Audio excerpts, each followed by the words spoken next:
Hey guys, welcome to the Powerful Man Show, where we help married businessmen save their marriages without having to talk about it, get unstuck, and gain clarity in their lives. As I like to say, life is too short for average.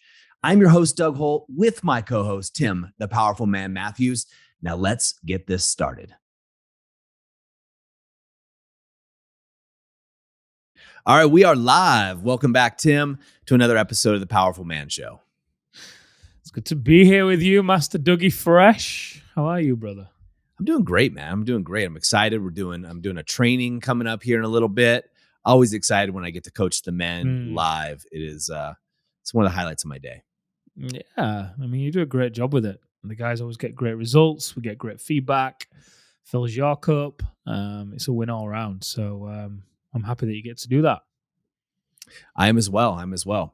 Well, Tim, the topic for today is one that I've gotten a lot lately when I've done my Ask Me Anything. So the AMAs that I've been doing into the private Facebook group that we have. Mm-hmm. And it's, what do I do when she backs away? Like, what do I do when my wife recoils? What do I do when she's backing off of me? What would you say to these guys? I mean, the first thing that comes to mind is the context of it, in which situation, right? Because there's various... for me, I'm thinking about some of the guys we work with. If they were to come to me and say this, what advice would I give them? It'd be different depending on the situation, right? And also both the situation and also what led to her backing away. Because in some instances, I'd probably leave it because it could be a good thing to do. Let the situation calm down. At the same time, that could also make it worse as well. So, yeah, I'll throw the ball back to your court because I imagine you have more of an idea of the actual context and where you want to take this. No, I don't have an idea of the exact context, but, again, kind of looking at the macro when I coach the men, what typically happens, Tim, is, over time, right, the relationship, the marriage has started to erode. Right. And it started to get complacent and boring. And what the guy starts to notice is his wife becomes a little more snarky. And they become more distant, right? The bedroom becomes more of a desert. We always talk about the powerful man. He starts to notice that his wife is a roommate with a ring, right? More like a roommate, and not the cool roommate, but more like a roommate who's nagging and telling him what to do. So then the guy starts to come forward more, right? He starts to approach more. He's trying to win her back, win her love back, win her attention and appreciation back. The man at this point starting to feel like a little bit more like a paycheck, a stranger in his own home. Mm-hmm. And he wants to get his wife back. One is he wants to have more sex and intimacy for sure. But really what he's looking for is just the love, respect, and admiration back in his wife's eyes. And so as he starts to move forward and, pursue her, she recoils and backs away. He may walk up to give her a big hug, in the first thing in the morning, and she kind of just sits there like a dead fish, so to speak. I've heard guys describe it that way, like a dead fish where her arms are just dangling by their sides, and she's not really responding to his affection by any means. So he tries more and more and pursues more and more. So this is when I talk about this scenario or a scenario like this. Oftentimes what I like to describe to the guys, Tim, is the cat idea. Cat theory is what I call it. So, my father has a cat. I've told the story many times on the podcast and the show, but some people just haven't heard it. So my father has a cat. And so when I go to visit him, the cat almost always is laying on this couch, right? It's just as cats do. There's two ways I can do it. So I walk in the house. Now, if I see the cat and I run over to the cat really quickly because I want to be with it and I want to hold it and I want to pet it, what does the cat do? Immediately, the cat's going to jump up and book it out of that room, probably hide under a table or something. Now, what most men do, that cat is their wife. They go walk in the door and they try to smother the cat. The cat, their wife, runs into the other room, and the guy is just like what my kids do. So my kids are in this situation. They go to my dad's house. They run around chasing the cat for the first hour. The cat goes under the table. The kids run after the cat because they want to pet the cat. They're not trying to scare it. They just want to pet this cat because we don't have a cat in my house. So then they'll run around. The cat will run to the bathroom. Then my kids will 2-year-old will be running, little chubby legs, chasing this cat into the bathroom. Then you see the cat dart out of the bathroom, and it's hiding now under the bed. And you see these chubby legs of my kid going after and chasing the cat. Needless to say, they never catch the cat. Now, again, guys, in this analogy, you are my 2-year-old with the chubby legs, and the cat is your wife, and you keep pursuing. Now, here's what I do, and it works every time when I want to pet a cat. I'll walk into the room, notice the cat, and ignore it. Completely ignore the cat, right? Maybe I'll start to walk towards it to pet it, and if it moves, then I just ignore it and leave it alone. 9 times, if not 10 times out of 10, that cat ends up on my lap purring, right? And it's the same thing in your marriage, guys. When you are pursuing so heavily and getting rejected so much, right? You start to put off this needy energy of this 2-year-old chasing the cat. Like this needy, I got to have you, cat, I got to have you. And the cat, your wife, runs away. It's repelled by this needy energy, right? You are in a beta mode at this point. And your wife is looking for an alpha. She's looking for someone to step up to her. Now, when you ignore her, and I'm not saying you ignore her, right? You don't do that per se. I'm just using this as an analogy. But when you back off, when you back away a little bit, right? And you stand in your power while you're doing this. You don't do this from a place of neediness. You do this from a place from love and respect of yourself. Your wife will start coming around more. Right. There's a lot of other things that you can do here, but I'll let you address some of the other nuances, Tim. Yeah, you're spot on. I mean, when you started to describe the scenario, the first thing that came to my mind was neediness, right? When you continue to pursue her and it comes from that place of neediness, it's just not attractive at all. Not just to her, but the chances are that is also then showing up in other areas of your life as well. Be it in a business deal, be it in a business meeting, be it whatever it may be, because typically how you do one thing is how you do everything. So likelihood is other people are going to be feeling it from you as well. And you're not going to like it either because it's going to feel needy to you too. It's going to feel desperate to you too. And oftentimes in that scenario for the guys, they are looking for their wives to fulfill a need for them that they're not fulfilling themselves, right? So typically, with the guys we work with, when they're in this scenario, their cup is empty. Their bank account, emotional bank account, if you will, is completely overdrawn. And they just don't feel good. They don't have any practices. Not say practices. They don't have any routines in their life whereby they're taking care of themselves and they're filling up their cup. And therefore, when they go and chase their wife or the cat, they're looking for that interaction with the cat or with the wife to be the thing that gives them that little hit of dopamine or that little hit of pleasure or whatever it is. And then typically the trap that a lot of the guys often fall into is when the wife then rejects them, they start to blame the wife. And quite frankly, it can come across as immature. It can be even increase the desperation and the neediness. Whereas the flip side of this is when the men understand the game that's at play here, and they can understand the role that they're playing and how it contributes towards it, and they're able to begin filling their cup and doing things for themselves, and that bank balance begins to rise steadily, bit by bit, bit by bit, bit by bit. It's so much easier to walk into that room and ignore the cat. It's so much easier to then communicate something you're unwilling to settle for. So let's say you feel like a paycheck, like you were describing in the beginning, Doug. And for the guys we work with, as they tend to make that transition from chasing the cat to letting the cat come to them, one of the things they become very clear in is what they're unwilling to accept. And they don't explain that from a place of reaction. They don't fall into deer and do that.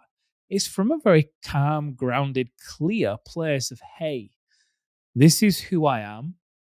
This is what I want. And here's why. And if you don't want to provide that, that is completely fine by me. But either way, I am going to have this thing met. So I'm heading in that direction. I'd love for you to come with me, but totally get it if you don't want to go. I'm going to go anyway. Kind of like your story with Alaska. And usually in that scenario, throughout that process, instead of walking into the room and being ignored, they often walk into the room and the wife begins to walk up to them and begins to ask them questions and take interest in them and so on. And you know what? It's not rocket science, to be honest. I mean, this is typically the thing that probably attracted her to you in the first place, because you typically will have had these things about you. And for most guys, they just lose their way as they get into business and they provide financially, and kids come along and they just forget. They just stop doing some of the things that were working. And partly it's because they didn't really know what was working in the beginning. And, hormones are at play and there's newness and there's mystery and all that stuff as well. However, again, when you understand what's at play, you can harness these things in your favor. And that's one of the reasons why the activation method and the other processes we give the guys work so well for the guys that choose to apply it. So yeah, just understand the game that's at play for sure, and just play the game by the rules, and you'll be in a great position. Yeah, no, it's a great point. And in the next podcast, guys, we're going to talk about how you can get your wife to want you again. But here, what I want you to do is take inventory, right? Take inventory on where you're being the 2-year-old with the chubby legs, where you're being my toddler chasing the cat, right? And a lot of guys, once they start to understand these concepts, come back and they're like, oh man, Doug, I didn't realize how much I was doing that. I didn't realize how much I was chasing. And here's why this happens. This is why we're dedicating a whole podcast on this, guys, is when you are searching for things external of you for validation, it shows me and the people you're around, aka your wife, that you don't value yourself. You don't know who you are as a man, right? You don't trust yourself as a man. Now, if you don't trust yourself, how can I or your wife trust you, right? When the rubber hits the road and shit gets tough, how do I know you're going to show up, or which version of you is going to show up? Now, I know if I would have heard this of what I call Doug 1.0, Tim, this would have pissed me off to hear it. I'd be like, what do you mean? I show up every time. Like, I'm the guy you can count on, right? You got to move. I'll show up and help you move your house. If there's a fight and your safety's in order, I'll jump in and help you out, right? I'm not looking to fight, but I'll be there to defend you. No matter what those cases are, I'll be there. However, what I didn't realize that with my marriage, Tim, is I was looking for external validation from my wife to show me that I was a good husband, to show me that I was being a good man. I was getting it everywhere else, right? So I didn't need it, but I needed it from her. And when I needed it from her, I no longer controlled the frame. I became needy. And being needy is like bear spray to a bear, right? It's a repellent to a woman, especially your woman. She wants to be seen, heard, and desired. And it's hard to be, being desired versus being needed. It's very different, right? And especially guys, if you have kids, then your wife is tired of being needed, right? That needy energy, she gets that all day from the kids. She doesn't want that from her man. She wants her man to desire her, but not need her. And this is where the takeaway, the backing away really helps out. You want to be the person who walks in to the room, cat is there, acknowledge the cat, and do your thing, right? Do whatever it is you want to do. Sit down, read a book, whatever it is. Don't sedate yourself, right? Don't just go into your phone or turn on the game, but do something that fills your cup, right? And do like, and let her observe. And eventually that cat will come to you and purr on your lap. And that's the key here. But if you come with that needy energy, that's where the repellent comes in. She can feel that before you come in the room. We talk to women all the time, and they'll tell you your presence is felt before you get in through the door. I'll talk to guys, Tim, all the time, and they'll say that their wives will comment, and they'll know if it's a bad day at work while the guy's in the car driving home before he comes in. Guys, I don't know. I didn't believe her at first, but now I see it. It's because your woman can feel your energy. She can feel it. I don't care. You want to look at the science behind it. We can talk about that. But whatever it is, it happens. And what you want to do is you want to come in with the only need that you have is the need for yourself, right? The need to fulfill yourself, fill your cup up. Doesn't mean you be a jerk. You don't just go into your phone and pretend that you don't care. You truly have to find that centeredness inside of you in order to achieve this with any great effect, right? You just do. So I'm going to use that analogy again. You wake up in the morning, you go to give your wife a hug, and she gives you the dead fish. Just hug her for you. Say, I love you, smile, laugh, and walk away. And when all too often guys just feel dejected, right? And that a woman can feel that feeling of rejection that you have and the sorrow and that pain that you're going through. You don't know what's going on inside of her. Just hug her because you want to hug her. Don't hug her as a transactional thing where you're expecting to get something in return. And that's where a lot of guys fall short. Spot on. The dead fish. So funny. I've heard a lot of guys mention like the dead fish, right? So I started going, hey, they talk about it. It's like a dead fish when you hug your wife. They're like, oh yeah. Like she doesn't move her arms. She's just like, or she limply hugs me. And this is where as a guy, right? You got to it can't be transactional, right? You can't be expecting something in return. Because look, guys, if you go to hug your wife and you're expecting her to hug you back, that becomes a transactional thing. And we don't want to do that. No, not at all. Again, it's the same thing. Your wife feels your energy. So if you're doing something that's transactional and creating covert contracts, essentially, then she'll feel that from you. You will bring that up, and you will bring it up at the wrong time, in the wrong way. And when you do bring it up at the wrong time, in the wrong way, that can then erode the trust as well, right? So all this time you were doing it for that reason? Okay, I see. So again, to your point, Doug, I think you made a great one. If you want to hug her, then hug her for you, right? But again, you get to do it for you, not to get anything in return, not to get a kind of certain reaction from her, not to have her make you feel complete, not to have her accept you, validate you, whatever it may be, right?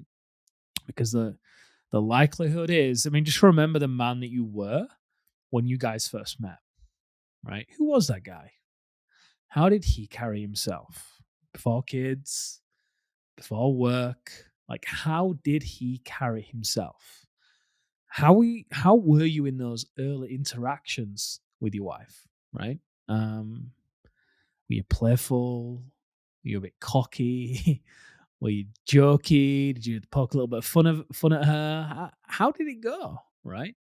Because what you were doing back then worked, okay? And the likelihood is that guy exists. He's still inside of you. You've just forgot to flex that muscle. And the time is now, if this is resonating with you, the time is now for you to shake off the dust, get back in the gym, and remember what it feels like to walk in that room feeling full, meeting your own needs, and being able to walk into that room and ignore the cat rather than walk into that room and feel the urge to need to go near the cat just so you can feel some goodness. You don't need that when you're living from the inside out. And that's the big shift here. A lot of the men in the activation method, when they come to us living from the outside in, we've spoken about that before, the 5 agonies.